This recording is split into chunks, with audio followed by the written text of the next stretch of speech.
Hello, I'm Fred Rowe from Sierra Bright Dot Fly Fishing Guide Service. I've been teaching, guiding, writing, and lecturing on fly fishing since 1982. Well, let's get to this week's fly fishing report.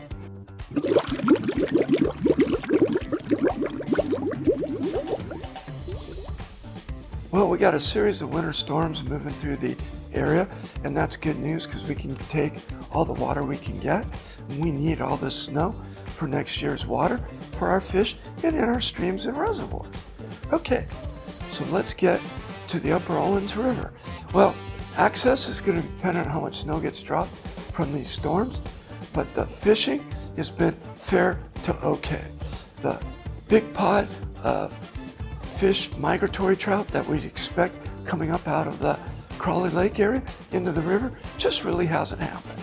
We're seeing a few fish dribble in here and there, and if you work hard and walk and cover a lot of water, fishing the deep holes, runs, pools, and the cut banks, you're going to find a few fish, but you're going to work hard to get those few fish. And I'm using stoner nymphs and the green gold prince nymph in there, and we're getting a few fish.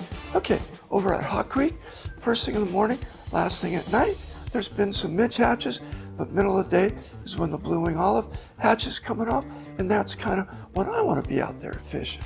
Okay, down on the lower Owens, the fish have informed us, the trout that is, that they have new winter hours, and those winter hours are from 11 to 1 because it coincides with when the hatch is, and that's when the midges and the blue wing olives are hatching, and we're seeing great fishing during that time.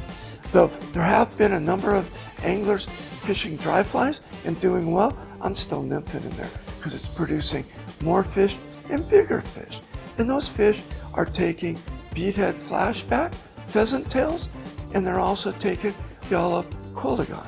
Over on Bishop Creek Canal, hey, it's fishing, but the water is really low, so the fish are real spooky.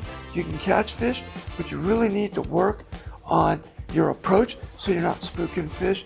And again, it's primarily been a nymphing thing. And again, I'm using the same olive quilligon and the beadhead flashback pheasant tail in there. This has been Fred Rowe from Sierra Bright Dot Fly Fishing Guide Service. I can be found on Instagram, Facebook, or on my webpage at sierrabrightdot.com or on skippablenews.com, youtube.com, sierrawave.net, or laughing-parrot.com.